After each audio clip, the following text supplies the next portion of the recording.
And it's not an equivalent translation, but if we solve the open loop specification, we are going to move towards the satisfaction of the closed loop specifications. So basically, what we decided to do is divide these necessary conditions, which were equivalent in the open loop and the closed loop, in the sense that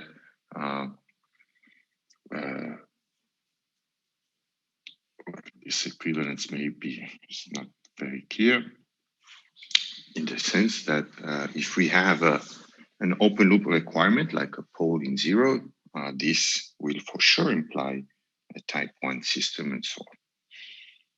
So what we did is, if we start with a plant, then we would first look at the steady state specifications. So we would decide the presence of potential poles in zero, potential poles in some frequency to obtain like zero steady state error with respect to sinusoidal signals, and some minimum value typically for the controller. And since this is a necessary part, which does not, you should not think that we always will need to put poles in zero or poles at some frequency, but if the specification require them, you should add them. So we ended up with a modified plant, but we still need to solve the transient specifications. So we still need to add some extra component to our controller such that we would obtain some desired crossover frequency and guarantee a phase margin larger than some minimum value. So we should also, of course, add stability of the closed loop.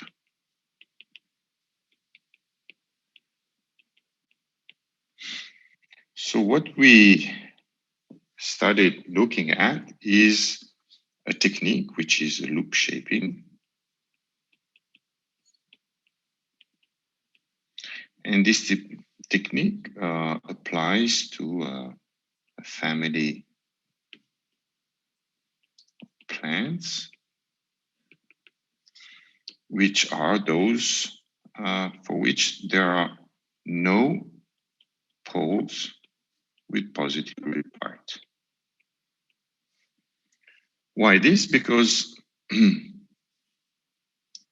we would like to apply, in order to guarantee stability of the closed loop system, Bode stability theorem,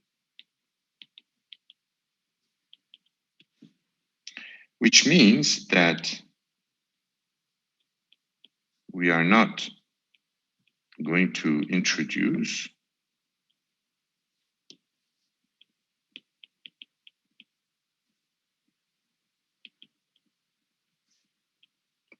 introducing poles with positive real part in the controller, and we are going to guarantee KL positive and a unique crossover frequency. So when we are going to choose this extra part of our controller, of course, we should take care about all these extra requirements so that at the end, once we have guaranteed a positive phase margin greater than some minimum value, we have automatically also closed loop stability. So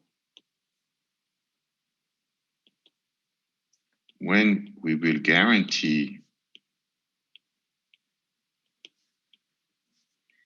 phase margin greater or equal than some minimum value, which is of course positive. If all this is still true, then we will have also closed loop stability.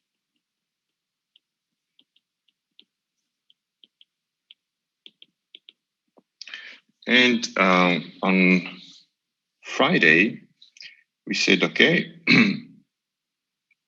this is a modified plan, the necessary part, and now we need to look at this extra potential component of my controller in order to satisfy these dynamic specifications, and if we guarantee a positive phase margin, also stability. Okay, so we did all this, and we said, what are the basic actions that we should achieve? So first, from now on, we're going to reason on the modified plan.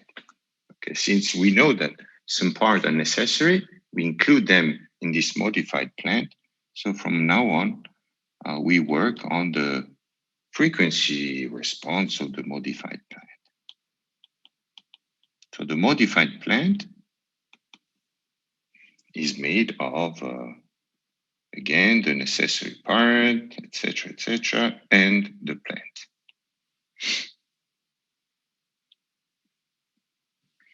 So we have, of course, several possibilities. We could be lucky in the sense that the modified plant has a crossover frequency which already satisfies the specifications. And at that crossover frequency, we have a phase margin which is greater or equal to the minimum required phase margin. But this in general is not what is going to happen. So we need to act. And the idea of loop shaping is really giving a shape of the loop function magnitude and phase in such a way to obtain a desired crossover frequency and a desired phase margin. And we can divide these actions, let's say, in 4 basic actions. We can either attenuate,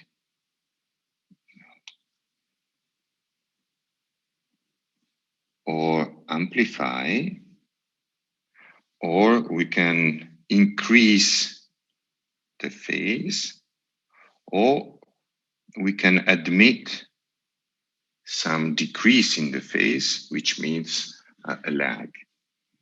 Okay, so these are the 4, 2 for the magnitude and 2 for the phase. And we need to combine these actions in such a way to obtain the desired crossover frequency and at that frequency, the desired phase margin. Okay, so formally, we can also understand how much we should amplify or attenuate. Okay, we just look at what will be the crossover frequency. We look at the magnitude and we see if it is below or above the 0 in dB. So we understand that if it is below, we need to amplify. It is above, we need to attenuate. And the amount is exactly the amount of the magnitude at that frequency. Same for the phase. We compare the value of the phase at what will be the crossover frequency. If it is below the minimum value that guarantees the desired phase margin, we need to increase the phase. Otherwise, we can tolerate some decrease in the phase. And how we're going to obtain all this is through the use of 2 basic functions, elementary functions, which are called lead or lag compensator. And the names in English come from their effect on the phase.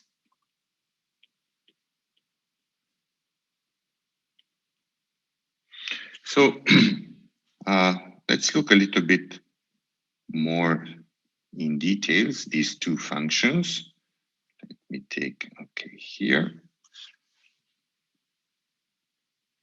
Let's look first at the lead elementary function.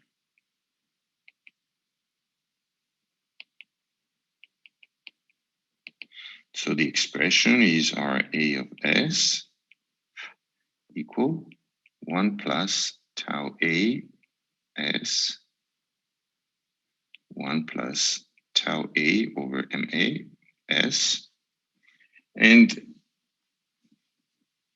we see that we have two binomial terms.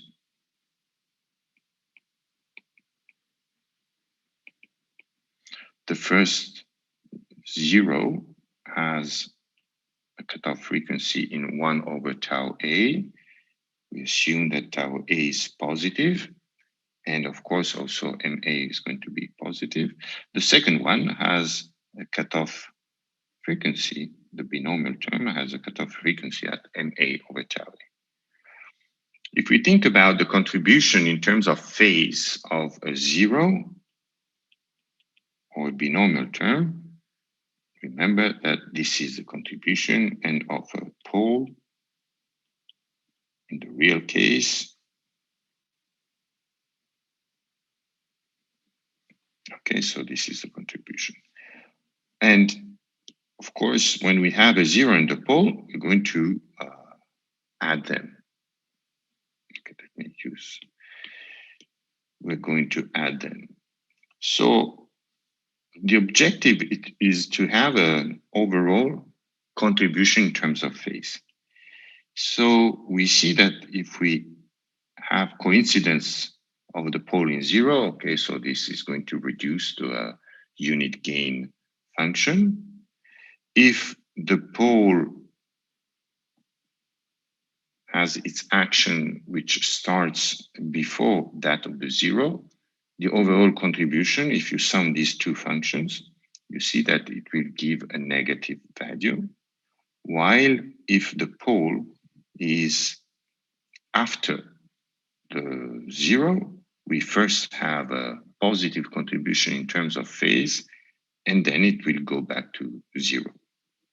So to have a lead, we need to have first the cutoff frequency of the 0 and then that of the pole.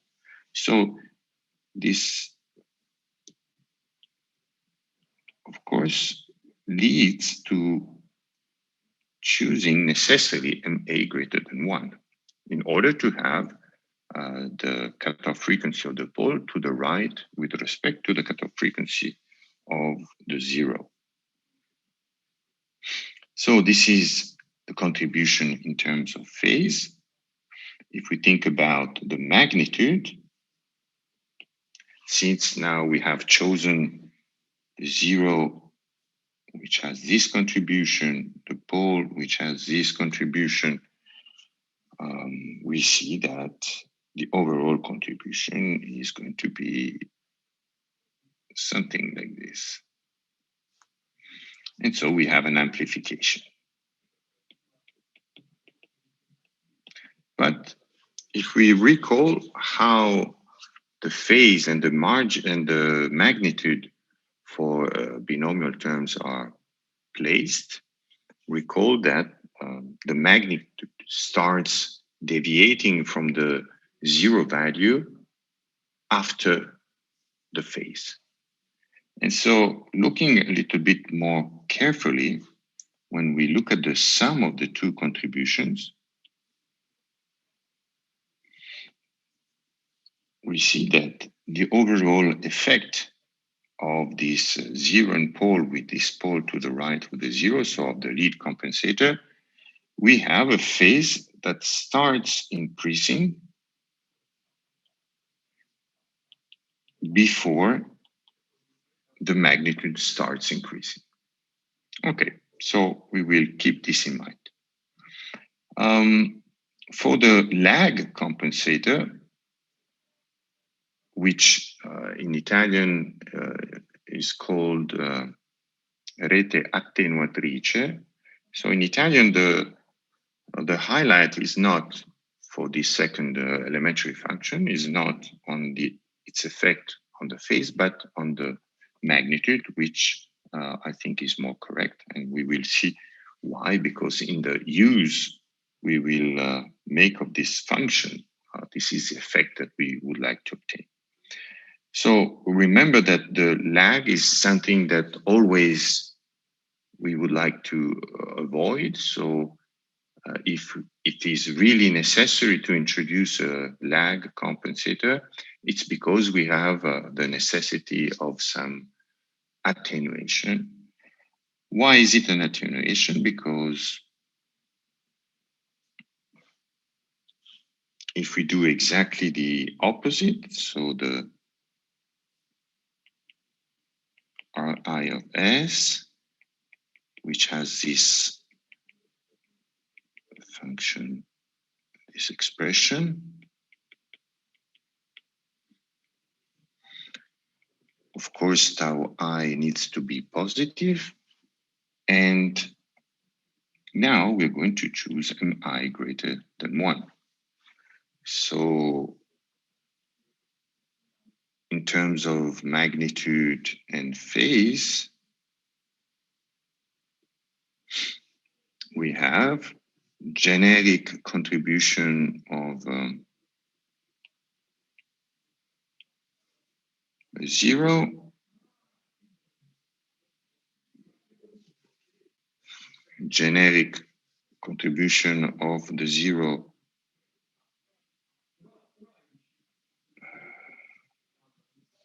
sorry, 1 second.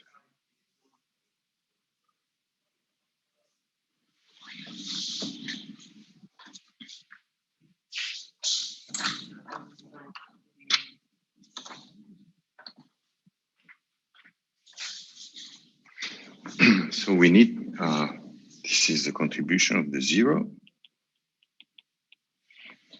the contribution of the pole. Now I'm going to put it generically.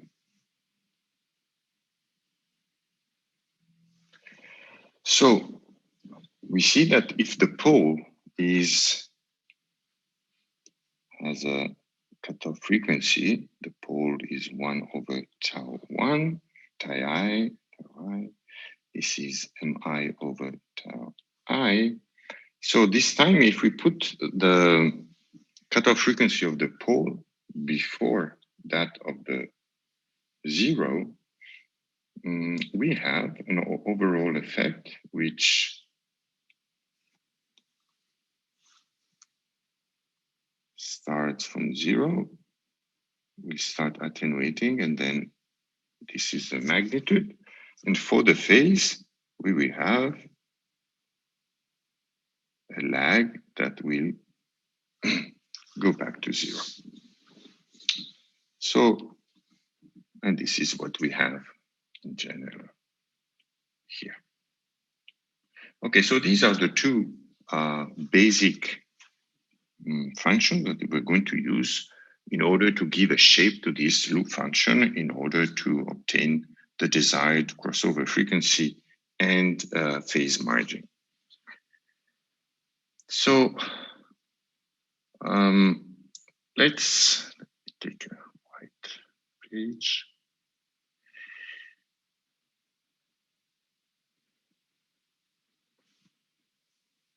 We see that the generic lead function, which has this expression, has 2 parameters. So we need to choose tau A and we need to choose MA. So these are the, let's say, design parameters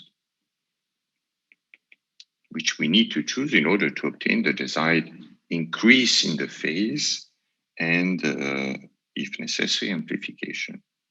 So how do we choose this? Well, you're going to have some plots, which are the universal diagrams.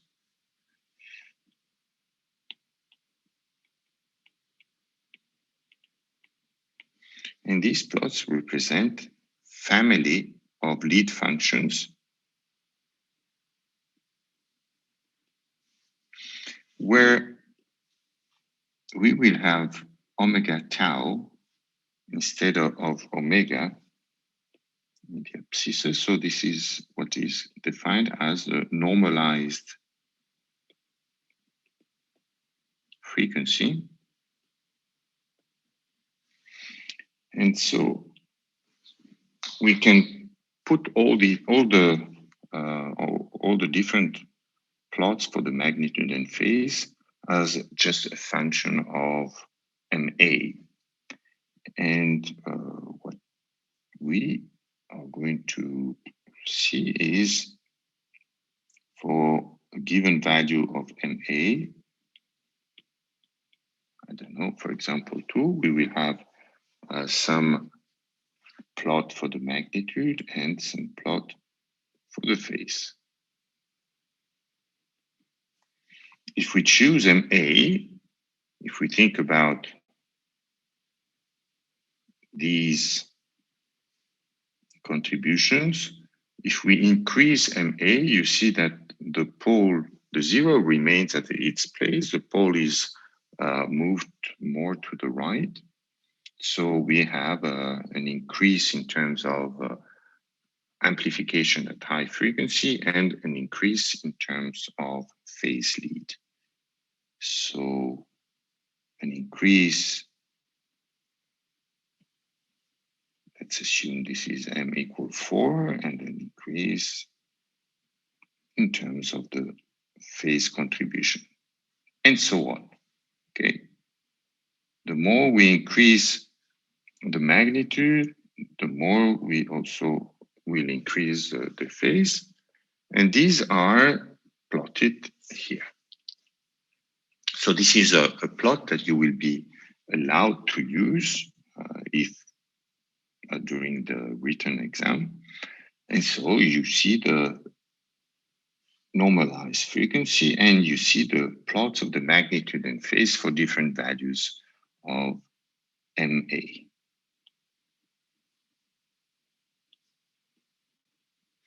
Okay, so this is the main tool that we're going to use. And how will it work? Well, to obtain some effect at a certain normalized frequency in terms of phase and, of course, magnitude, means that we have first chosen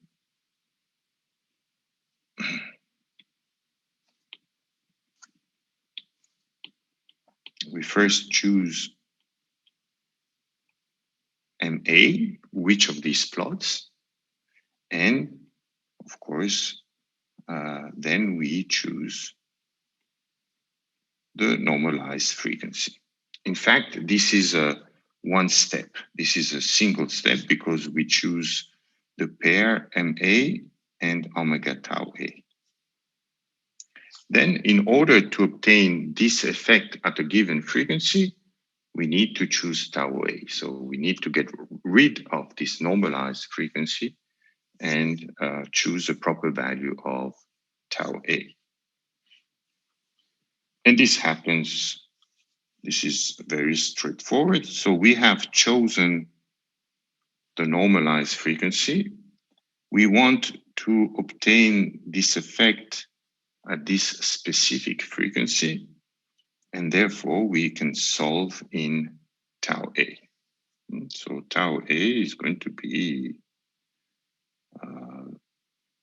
the chosen normalized frequency divided the frequency at which we want to obtain this.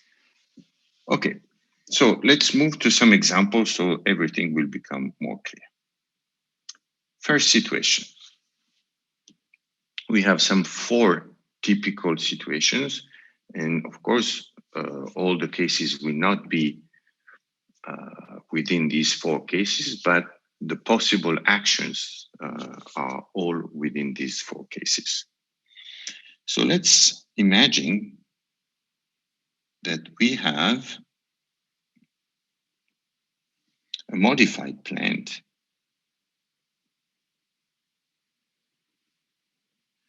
which has a magnitude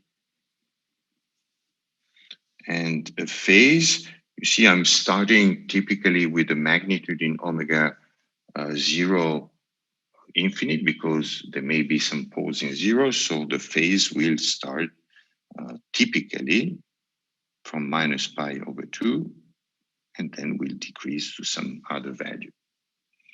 And the first situation that we are going to look at is, let's imagine that this is the actual crossover frequency of the modified plant. And let's imagine, so first case, that this crossover frequency is coincident with the desired one. So by, let's say, chance, we have that the modified plant has already the desired crossover frequency.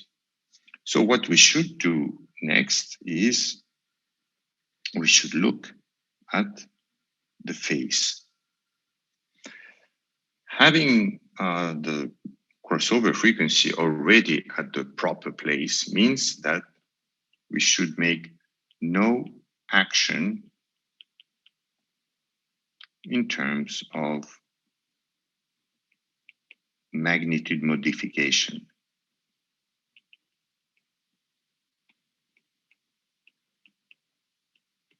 Because if we start adding some amplification or some attenuation, of course, this will move the crossover frequency, and therefore we may not fulfill the requirements. So we should go and look at the phase margin. So if at the desired crossover frequency, the phase margin is greater, equal than the minimum value, okay, so we should do nothing. There's no need in modifying the magnitude of the modified plant or the phase. So this means that C of S will just be the necessary part. Not only now this will be the necessary part, but since we are in the hypothesis of the application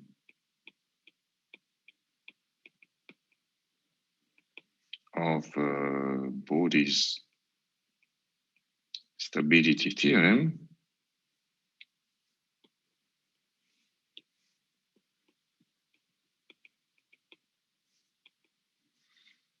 since we have a phase margin desired greater than 0, we also have asymptotic stability of the closed loop.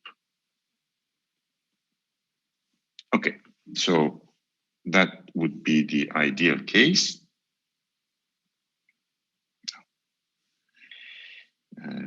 Here should add the page. Okay, so this went to the other page. So let's complete this asymptotic stability of the closed loop.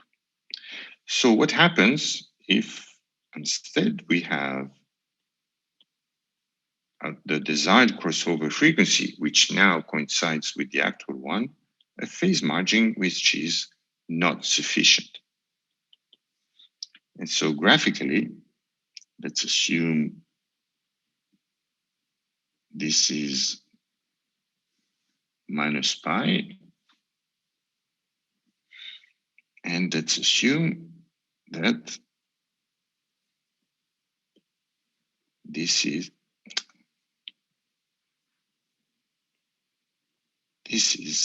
the desired phase margin. So we see that even if now the phase margin is positive, it is not sufficiently high. So we need to add at least this amount. So we need to add some positive phase. And the two actions that we should do, so on the magnitude, smallest modification possible,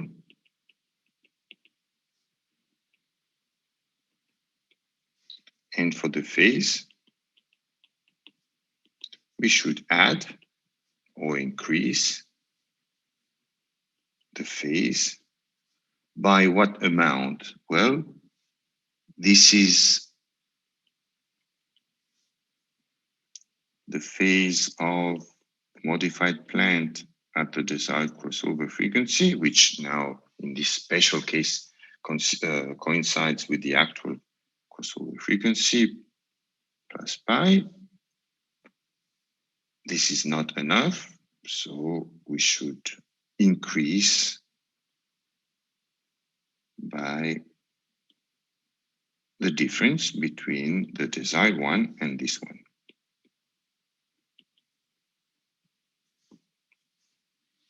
Okay, if we had here just like 20 degrees and the desired one is 45 degrees, we need to add 25 degrees. Well, it is unfortunately not possible just to modify the phase. In particular, not possible just to increase the phase without not increasing the without any modification at all frequencies of the magnitude. So there's a compromise. But what we have seen so far is that of the two functions, the lead function is the one that allows to increase the phase. But the lead function, the typical plot of the lead function in terms of magnitude and phase, we have a magnitude that increases. Now I'm exaggerating, so to make things clear, and a phase that goes like this.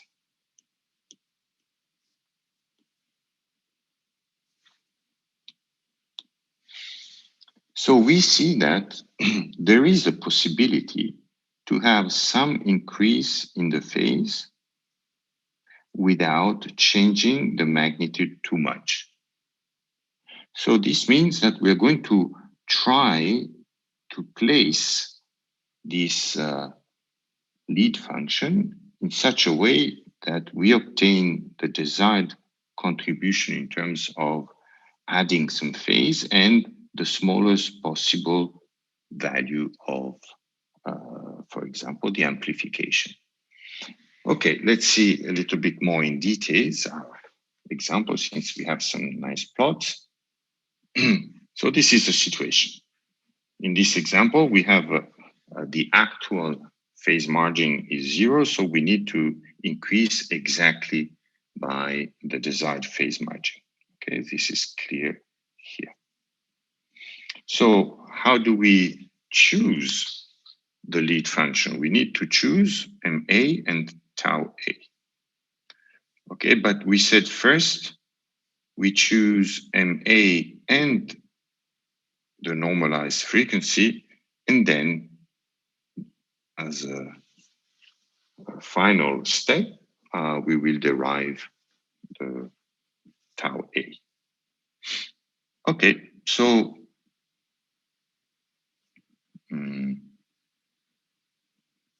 no. let's see how it works. Let's imagine that we need an increase of phase of 25 degrees. So remember, we want to obtain with one function two actions, the smallest amplification possible and at least some increase in the phase. So we look at how much phase we need. 25 degrees, we go here and we look and we see that there are many possible values, pairs of normalized frequency and MA, which give this desired value of the increase in phase. But we also simultaneously see that if we want to have the smallest increase in terms of magnitude, the more we increase the normalized frequency, the larger for values of MA is going to be the amplitude, the magnitude. So we would like to choose MA such that we have that increase of phase, the normalized frequency such that for that MA, the contribution in terms of magnitude is as small as possible. So in this example, this will result in keeping ourselves, let me choose another color, as much as possible to the left of this bell-shaped phase plot, so that the contribution in terms of phase of magnitude is very small. Okay, let's choose some numbers from the plots that you have in these universal diagrams. You see that the last one which is reported is 16. So we would, for example, in this case, choose 16, the blue one there. And what is a normalized frequency, which we guarantee for MA equals 16, a contribution in terms of phase of 25 degrees. Well, we should go here and look at, so this is 0.1, so pick 0.2, 0.3, 4, 5. So omega tau is 0.5. Okay, so we have chosen now MA and omega tau such that the increase in terms of magnitude, so this is 0.5, is, let's say, as small as possible, compatible with the required increase in phase. So let's imagine that we want to obtain this increase. Let's see if this is the case here. We want to obtain this increase at this specific frequency. So we would like to be able to place our lead function in such a way that it will, that's too much. It will give the desired increase in terms of phase and the smallest possible increase in magnitude. But there will be an increase in magnitude. Okay, so the choice of omega tau and MA chooses the effect of the lead function. To place that effect at a specific frequency, so the choice of tau A means that we are moving this function. We are moving this function like this. since we want to obtain this effect at omega c star, we're going to solve that equation in omega tau r with omega star c. Okay. So once we have chosen where to place this phase and magnitude contribution in 0.3, this is the normalized frequency, and so we can solve tau A equal omega tau, the chosen one, divided where we want to obtain that effect. And so this is going to be always the same idea. We look what we need, we decide the shape of our lead or lag function, and then we place that by choosing tau A or tau I exactly where it is needed. So let's see the overall effect. This is the chosen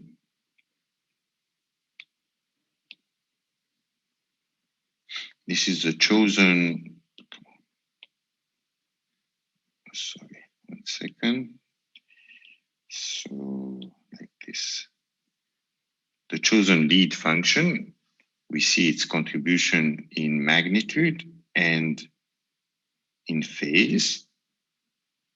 We decided to place this effect at 0.3 radians per second. So this is the 25 degrees that we decided to obtain, and there will be a small contribution in terms of magnitude, which is roughly of 1 dB. So this 1 dB at 0.3 radians per second will change the shape of the magnitude. So the true crossover frequency now it has moved to somewhere slightly above the desired. But having chosen, that's an important aspect, having chosen the normalized frequency in such a way to obtain the increase of the phase to the left of the Bell function, see, to this side of the phase, what happens? It happens that here the phase is increasing. The contribution is increasing. So even if we have a slight variation in the crossover frequency, like this one, then the true phase margin, although the phase is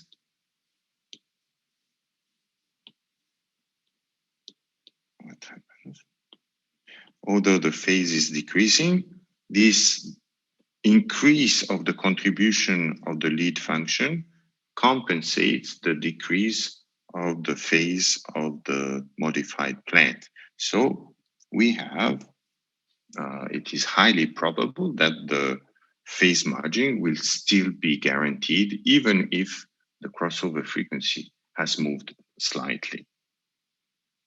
So you may ask yourself, well, all this is very nice because we have a precise way of plotting the magnitude and phase, for example, in MATLAB or some other software. How should we do if we have an exercise? Well, the important thing here is that you follow the idea. So you choose a contribution if you are in a situation like this in which you would like to obtain the smallest increase in magnitude possible. You choose your lead function by ensuring that the phase you have chosen, let's say, to the left of the bell shape, okay? So that it's robust with respect to variations of the crossover frequency, thanks to this higher increase for larger values of the frequency. So that was the first case. Let's see a second case.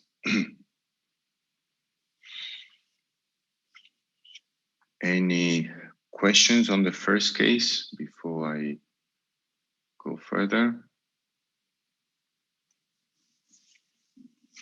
Ok, case number 2. Professore, mi sente? Mi dica. Sì, lei mi sente? Sì. Sì, la sento.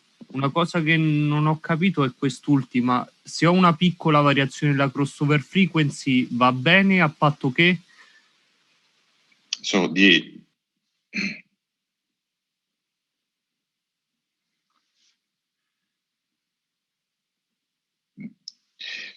the idea is this robustness with respect to crossover frequency changes. Okay, think that we need an increase in phase. So we're going to have a lead function. But as a byproduct, okay, we have also amplification. But this amplification may change the location of the crossover frequency. So we started in a situation in which initially the actual crossover frequency was almost coincident with the desired one. But now, since we have some amplification, the smallest possible, since it's an amplification, an increase in the magnitude, the true final crossover frequency will be slightly greater than the desired one. Not much, but okay. Why? Because we have here, we have an increase in the magnitude. This will add and modify the magnitude and move the crossover frequency. So the question is, how is the phase margin here? Because we have designed everything so that the increase in phase would be here. But we have chosen the lead function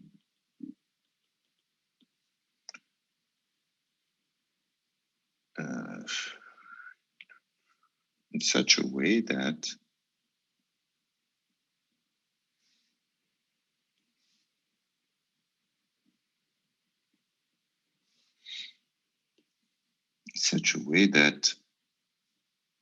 we have chosen this normalized frequency.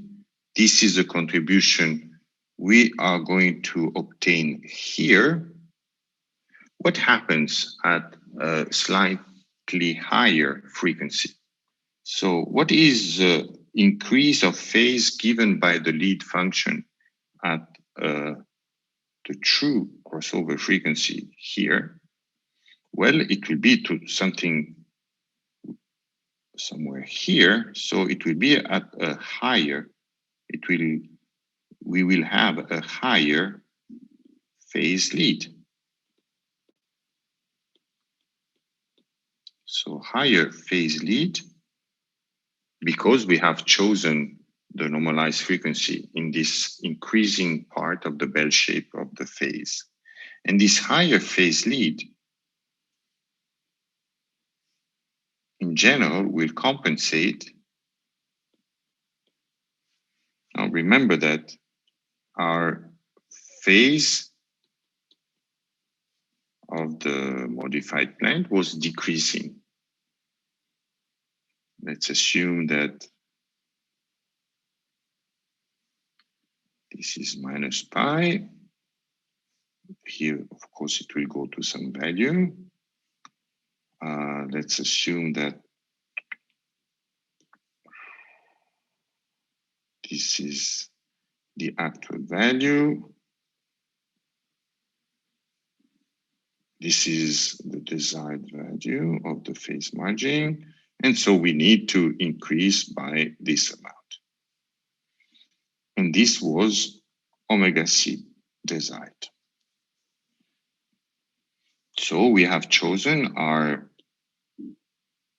if this is the amount we want to obtain, we have chosen our lead function and placed that lead function exactly to obtain that increase in the phase. But now we are saying, be careful, the crossover frequency has changed a little bit. It will be here. Well, the phase of the modified plant has decreased, but simultaneously, the contribution of the lead function has increased. So it's very often these two decrease and increase will compensate, and we will have again a desired, an actual phase margin, which if the new crossover frequency is not too far from the old one, will satisfy the requirement. And this is all because we have chosen the phase in the increasing part of the lead function. Is that better? Sì, professore. Okay. So once we understand... Un'altra domanda, ma se io entro, nel grafico della fase con, diciamo, una certa fase, diciamo, che è richiesta, e devo andare a prendere il primo valore che mi realizza, diciamo, l'amplificazione minore, ma non c'è il rischio che vado sempre a prendere, cioè, la curva quella con 16? Sì. Poi so the question is, but if I need to choose, in this case, the smallest amplification, I'm going always to choose the curve or the lead function with a higher MA. True, but we're going to see that there are some other considerations that should be also kept in mind. So sometimes this is not going to be the best choice.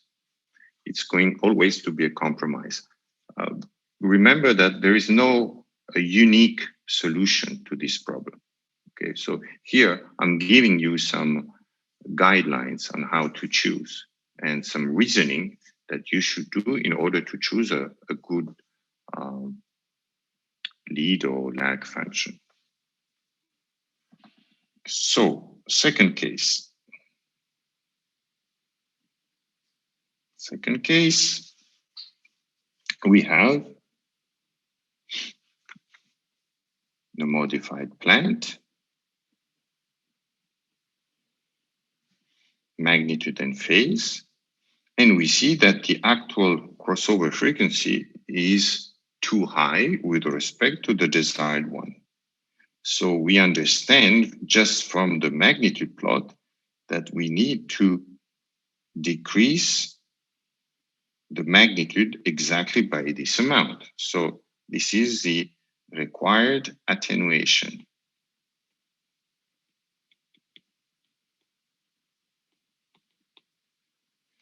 And this is the action in terms of magnitude. Let's see what happens in terms of phase.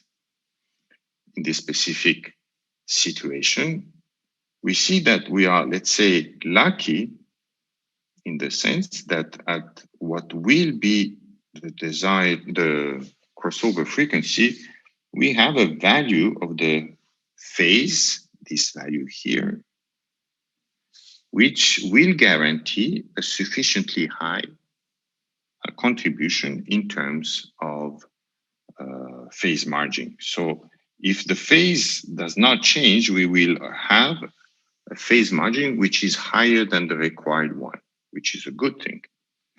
Or we can also interpret this by saying, okay, whatever action we're going to do, maybe this is not. We also see that we can tolerate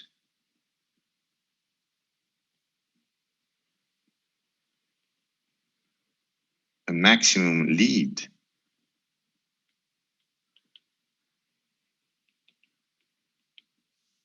a decrease of the phase of this amount here. Maybe this is not well drawn. So, but I hope you understand what I mean. A maximum lead that we can tolerate. So it's like we have some margin. We have like 10 degrees. Okay, we can use this margin if it is strictly necessary. And why would this margin be strictly necessary? Because the main action we need to do is attenuation. How do we obtain attenuation? We're going to use a lag function. And the lag function, the name helps, will introduce a lag. So the two actions we need to obtain is the required attenuation. This required attenuation will necessarily bring some lag, but this lag should be such that it is not too high with respect to what we can tolerate. Okay, so let's see how it works. The magnitude that the action is the attenuation exactly by this amount. Okay, so that was clear. And the maximum lag that we can tolerate is the difference between the actual phase margin at the future crossover frequency and the desired phase margin. So how do we go from here? Again, we go in our plots, universal plots, but now we should look at the lag function. The lag function, we know that the magnitude and phase, the generic lag function is going to be like this for the magnitude, like this for the magnitude, and like this for the phase.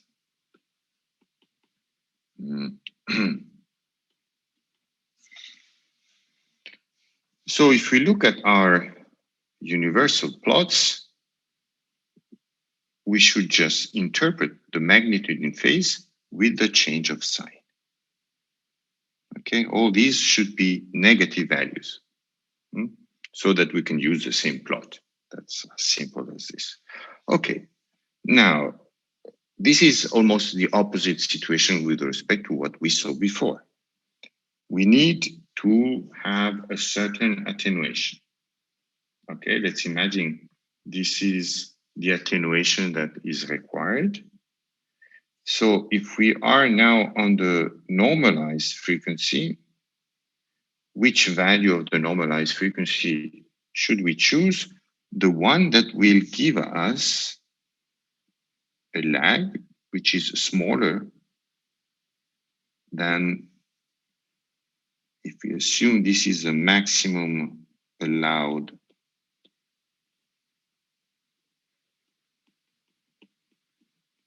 lag, decrease in the phase that we can tolerate, then, okay, we need to choose a crossover normalized frequency which guarantees a lag which is smaller than the maximum allowed lag.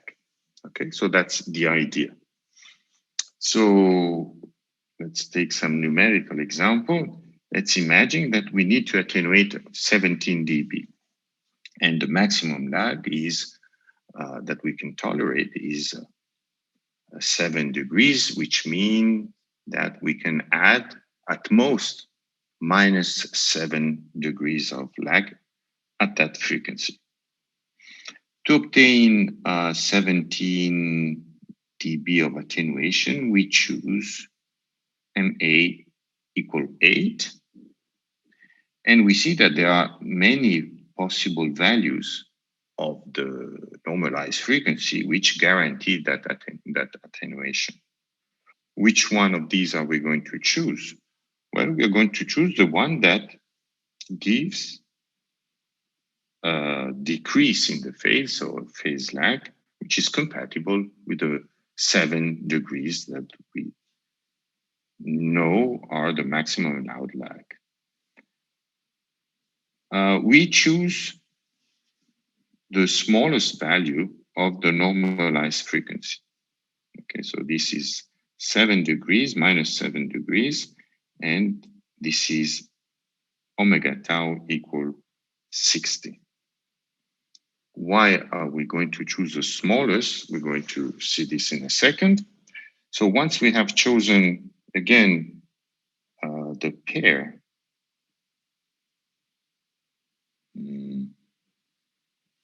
MI equal 8, omega tau equal 60, to obtain this effect at 0.1 radian per second. This is where we wanted to obtain the decrease in magnitude and the corresponding phase margin. Okay, we just solve again 60 divided by 0.1, and this will give us tau I. So now we have our lag function, which is characterized by Mi equal A and tau I equal 600. Okay. The effect of this choice is clear in this plot on the right. So this is the chosen lag function. These are the 17 dB attenuation, minus 17 dB. And correspondingly, we have some small value of phase lag, so that when we add to the modified plant the contribution of the lag function, modified plant contribution of the, contribution of in magnitude of the lag function, we have that the magnitude starts here decreasing, it coincides up to here, and then it starts deviating, attenuation. Okay. While the phase from the original plot here, we should add this contribution, so it's modified like this.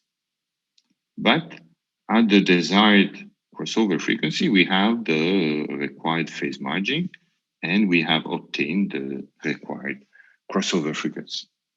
So this is a rather simple situation. There's one point that needs to be clarified, because as before, you asked me, okay, so we should always choose a larger value of MA, so to have the smallest contribution in terms of amplitude. Here you could say, well, I could choose, if we look at this plot here,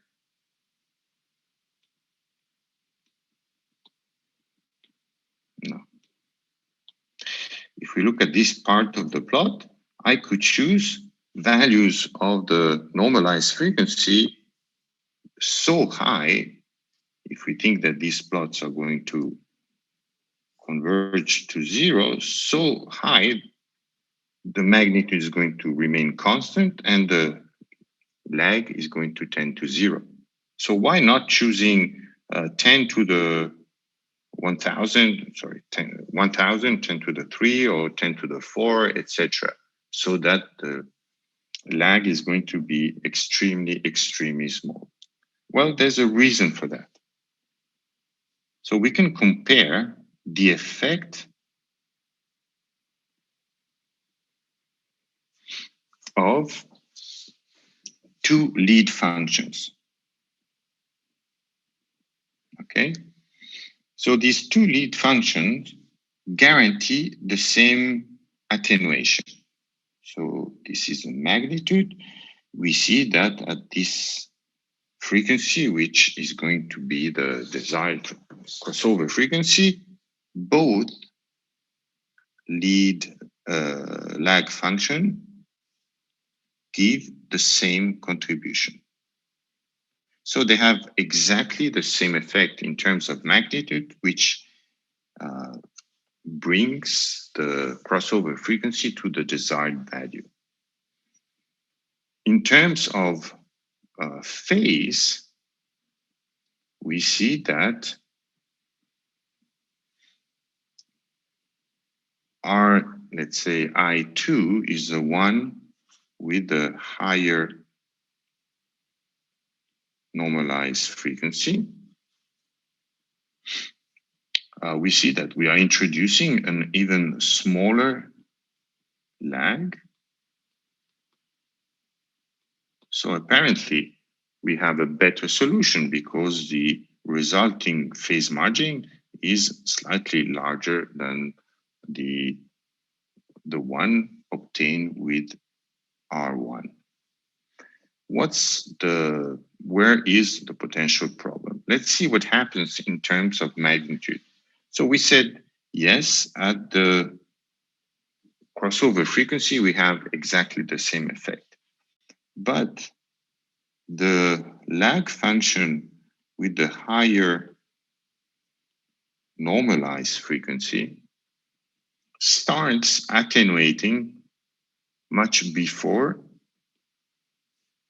with respect to the first choice.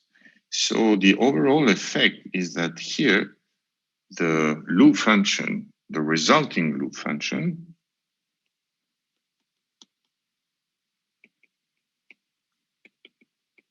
will start decreasing unnecessarily way before the second situation.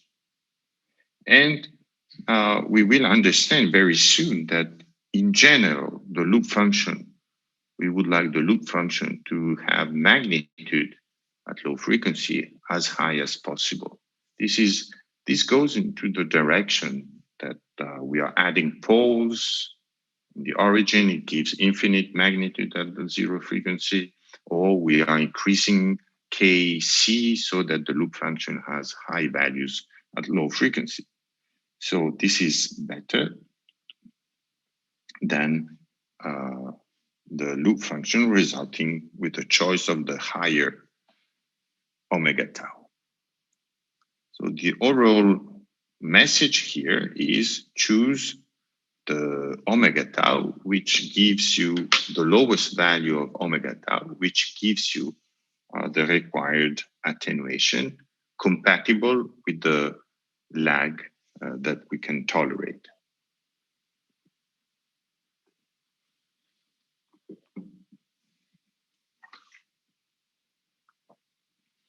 Any questions here?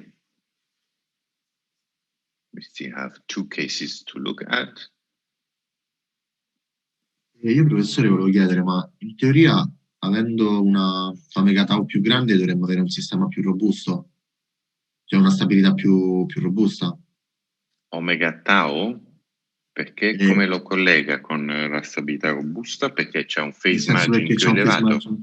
Sì. Sì, è più robusto da questo punto di vista, però perde in prestazioni a bassa frequenza. Ok, grazie. No, it's always a compromise.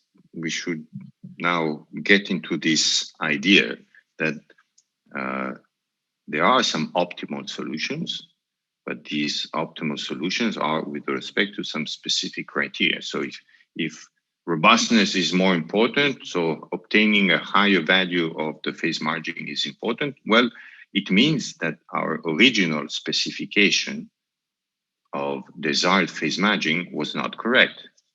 Okay. So once I have this is the desired phase margin, if possible, I can get it higher, but if this goes against some other system behavior, I should avoid. Okay. So, okay, this is what we did. Sorry, case 3, sorry. Okay, so case 3. Case 3, we look at the modified plant, and we see that we have a crossover frequency which is smaller than the desired one, or we clearly see that the action that we should guarantee through some R of S is an amplification at the desired crossover frequency, and we know exactly of how much we need to amplify exactly by this amount. Now the idea is quite obvious.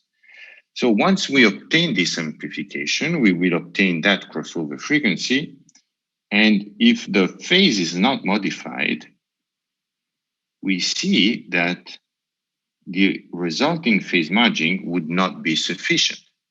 So we need to have two actions: an amplification, and we need to increase the phase. Where? At the desired crossover frequency. Okay, well, how can we solve this? Well, to increase the phase, we know that we necessarily, or at least one choice that we have is to use a lead function.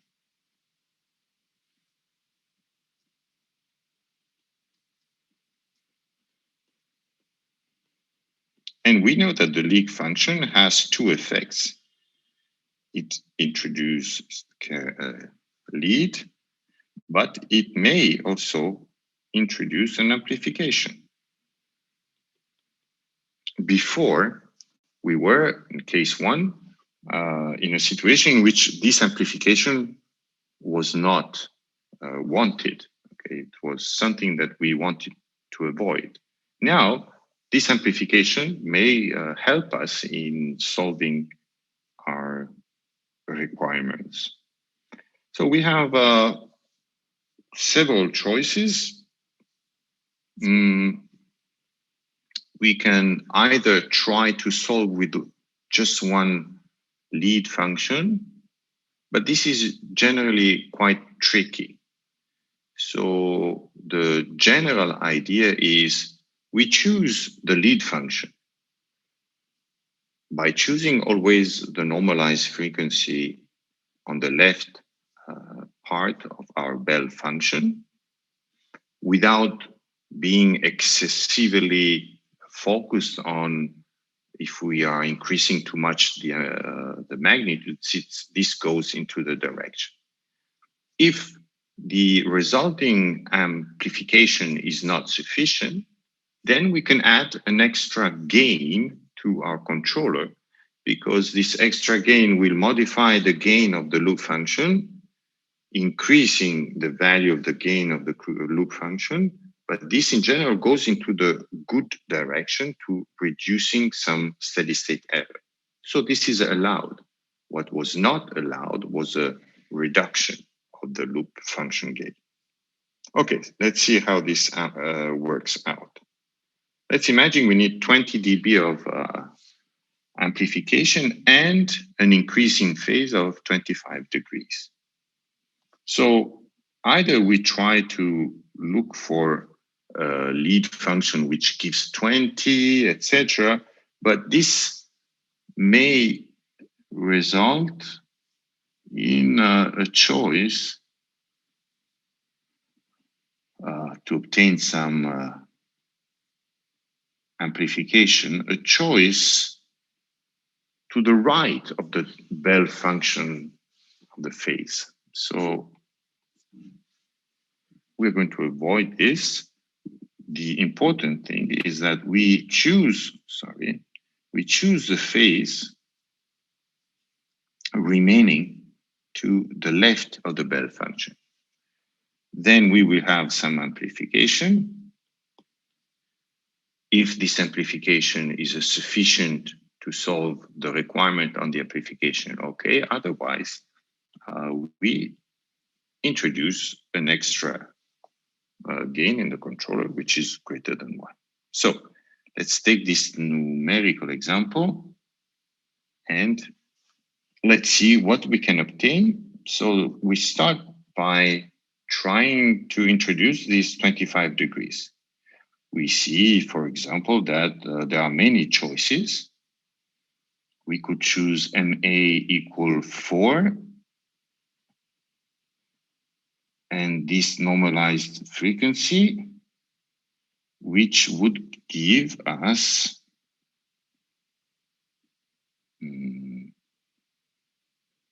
this amplification here. But a better choice would be same increase in phase and a slightly higher increase in magnitude. Okay, so we cannot go further to the right because MA equal 2 does not give us the required to the left or not in absolute values lead. So we stick to MA equal 3. We have chosen this, so omega tau is 0.9. And the amplification that we have is 2.5 dB. Once we have chosen MA and omega tau to place this effect at this frequency gives us tau A, but we have solved the problem in terms of phase, but we were required 20 dB. Now we have added 2.5 dB. So we need to choose, where is it? Here. We need to choose this extra gain such that it gives us 17.5 dB. Okay, so let's see, where is it? Let's see the effect.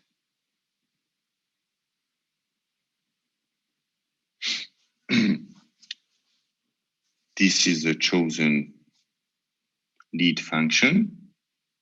It gives the 25 degrees and it gives 2.5 dB in amplification.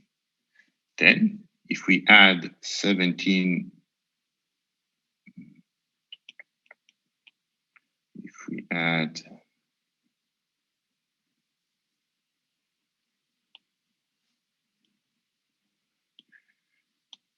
17.5 dB, which is KC2 in dB, we have that extra amplification required, and we finally obtain the loop function with the correct crossover frequency and the correct phase match. Ok? Prof, scusi, ma perché invece, cioè, nel senso, non si potrebbe fare, cioè questo caso non si potrebbe ricondurre al caso 1 e poi tutto quello che rimane lo metto con un amplificatore? So your colleague is saying I could use, let's say, case one, and then everything that is missing in terms of amplification, I'm going to add it through the controller KC2. Yes, it's a possible solution, but remember that we haven't yet understood why, when possible, we should try to avoid high values of MA. In the first case, we were, let's say, always moving in the direction of choosing the highest possible value of MA. Here we have that was driven by the requirement that we needed to have a very small amplification. Here we can say, okay, we can choose smaller values of MA and gain also this amplification for free. Okay? Ok, perfetto, grazie. Okay, case 4. So before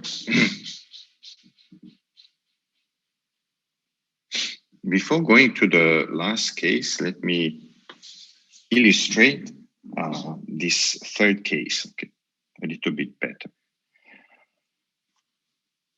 And this, let's say, is a clear. It's like almost the first consideration we did on the robustness.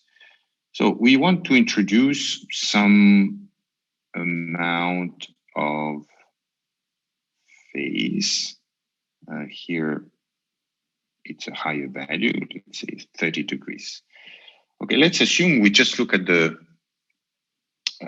phase plot of the lead function. Okay, to obtain this increase of phase, we could choose MA equals 6 and omega tau equals 0.8. Or we could choose, again, MA equals 6 and omega tau equal 7 or 8, something, this value here.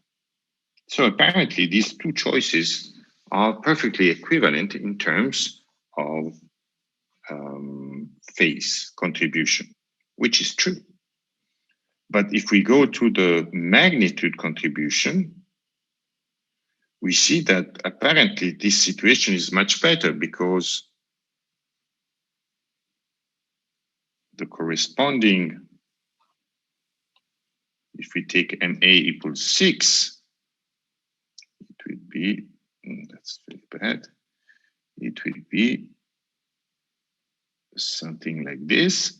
So at this frequency, we will have this amplification. At this frequency, we will have a much higher amplification. So apparently, this is better because we have an increase in terms of amplification towards the 20 required dB, while in this case, we have less amplification. So let me be more precise. So MA equals 6 and omega tau equals 7.5. So we are this plot, 7.5 or somewhere like here. Okay, so we see that we could obtain something like 14 dB amplification. Okay, then the rest could be again chosen by KC2.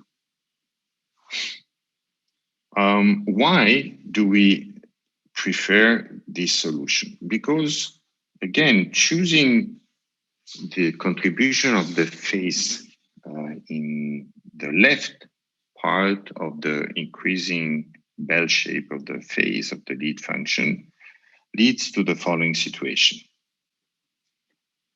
At the end, with the KC1 and KC2, we have exactly the same crossover frequency. Okay, this is with omega tau higher, and we see that the contribution in terms of magnitude was much higher than RA1. Let's see the phase.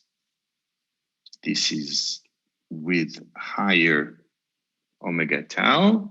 We have exactly the same phase. Okay. Here we have exactly, here we have exactly the same phase margin.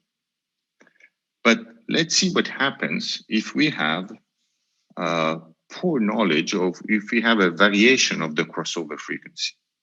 So if omega C changes, because it's not well known, because we have a slight parameter variation, we can have two situations. So if it decreases, so if the true crossover frequency is to the left to what we thought it would be, we see that we have a phase margin that in both situations is higher than the required one. Perfect, no problem. So both situations are very robust with respect to changes by crossover frequency, which is smaller than the one we thought it would be. But let's see what happens if the crossover frequency, the true crossover frequency, has higher value than the one that we have designed. So let me clean a little bit this. And let's imagine that we have a crossover frequency, true crossover frequency here,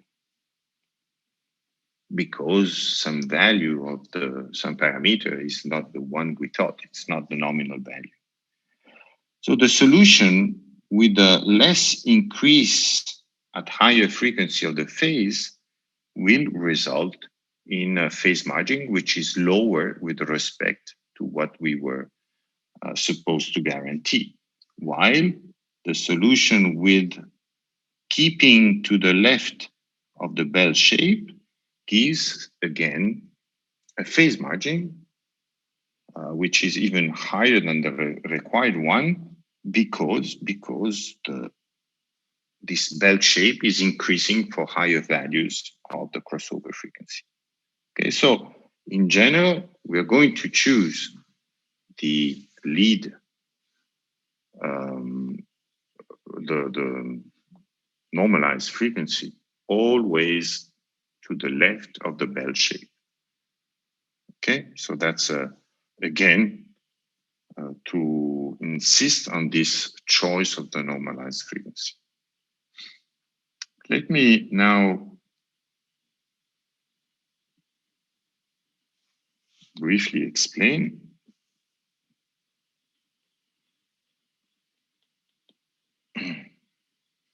or case one, or let's say case one and case three.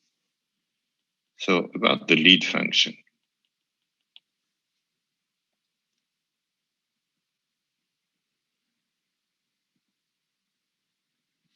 If we look at the plot of the magnitude, now it's not going to be very precise, but we see that they all look very, they're all very similar at low frequency. Let me show you here. We see that here, the difference in magnitude is really, really very small at low frequency. But at high frequency, the difference for different values of MA is huge. Why is this important? Because we said, okay, I would like to choose in case one, for example, omega tau, such that it gives the required lead and the smallest amplification possible. So we would be tempted in choosing MA equals 16 Or why should we stop to MA equals 16? This is just like the plots I'm giving you, but we could think about MA equal 100, okay? But here the difference is going to be very small, while the difference at high frequency in magnitude is going to be very high. So we could obtain a situation like this. Imagine this is magnitude of P modified, and we need to introduce small amplification in order to obtain some desired increase in the phase. So this is a case with some value of MA, let's call it MA1. And this is the value for another value, MA2, larger than MA1. So we have very good contributions in terms of phase, but what can happen is if we look at the sum with MA equal 2, no contribution, 0, 0, and small contribution, and then high contribution, I'm exaggerating, and then it goes parallel because the contribution becomes constant. So you realize that we may have a situation in which by choosing MA2 as a lead function, very high values of MA, we may have a situation in which we have multiple crossover frequencies. And so the guaranteeing a phase margin greater than 0, we should specify where and is it sufficient, etc. We cannot use the Bode stability theorem anymore. Okay, so what's next? What's the last situation that we need to work out? We have 10 minutes, so I'm just going to discuss it. The last situation is a situation in which we need to have both actions in terms of I need an increase in the phase, but I need an attenuation. So it looks like there's a loop here, because if I need a lead, an increase in phase, I would choose a lead function. The lead function would give us also some amplification. But if I need also attenuation, so let me illustrate this here. This means need of attenuation, but the phase at that frequency is not sufficient, so need of lead, phase lead.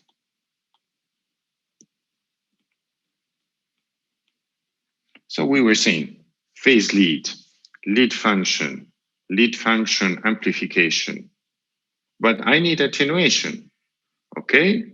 So I know that I should attenuate by this amount here, but I'm also using a lead function. So I'm going to introduce an amplification. So I need to attenuate more. If I need to attenuate, I'm going necessarily to introduce some lag function. But therefore, the choice of my previous lead function may not be sufficient. So it's like there's a loop, and we need to be careful on how to choose everything. The solution is quite clear because we rely on the fact that we need to guarantee a phase margin greater than some given value, while it's better if we guarantee the crossover frequency. Exactly. So this means that the attenuation needs to be precise. The phase lead needs to be not necessarily precise, as long as it guarantees a final phase margin which is greater than the desired one. So if we start by choosing the attenuating function, we're going to introduce some lag, and then the successive lead function is going to introduce some amplification. So I should think ahead, well, I need to attenuate by exactly that amount. That won't work. So what we do is we first choose the lead function by exaggerating on how much lead we're going to introduce, thinking that when we choose a lead function, as we did somewhere here, you see that the amount of lag we're going to introduce may be confined to like a maximum of 6 or 7 degrees. So when we choose first our lead function, we're going to increase the phase by the necessary amount given by this analysis, plus we are thinking in advance that we're going to use an attenuating lag function, so plus 6 or 7 degrees. So this will give us some phase extra that will be used in the choice of the lag function. Okay, so first, let's make an example. Maybe we have time to complete this example. In this example, we need 8 dB attenuation and 25 degrees of lead. This comes from analyzing the modified plant. So instead of increasing by 25 degrees, we add some extra, 7, 6, 8, that depends, this general rule, of course. So we're going to increase by, for example, 33 degrees. And we're going to do this by trying to introduce, of course, the minimum amount of amplification. So we will obtain a lead function with some amplification, which is given by this quantity, which is known now exactly. So we know exactly by how much we need to attenuate. We need to attenuate by the 8 dBs that were required by the original design, plus we need to compensate the amplification introduced by the lead function. Okay, so to obtain 33 or 34 degrees, we can choose MA8 and omega tau 08, which then will lead to tau A equal to something. Now we have introduced 2.5, so 8 plus 2.5 gives 10.5. So we need to attenuate by 10.5, and we should not exceed in the lag we introduced by 8 degrees. And once we choose MI such that this is guaranteed with a normalized frequency, we will solve also in tau I, and we will have the choice of the lead and the lag function final. So we will have a lead and a lag function. Okay, so we will come back on Thursday with some examples on these techniques. Questions?